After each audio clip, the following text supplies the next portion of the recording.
All right, guys, so this is step number 2, which is to actually format the data that we loaded correctly, right? So we want to make sure we tell the software that we have certain fields that require numerical data, text data, date data, etc., etc., etc. So if you click on the tables on top, you'll be able to switch between one table and the next.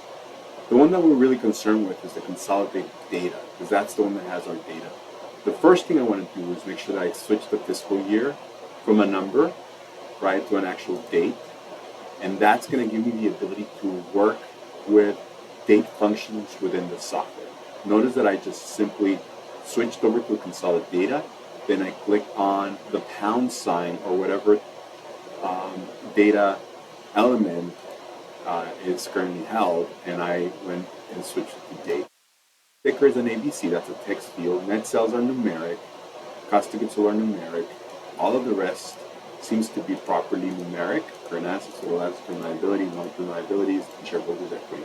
So that looks really good.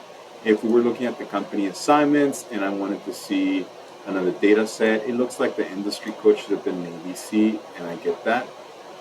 So I would have gone to just a string and to make sure that all of this is not being used in fashion, and everything else looks good.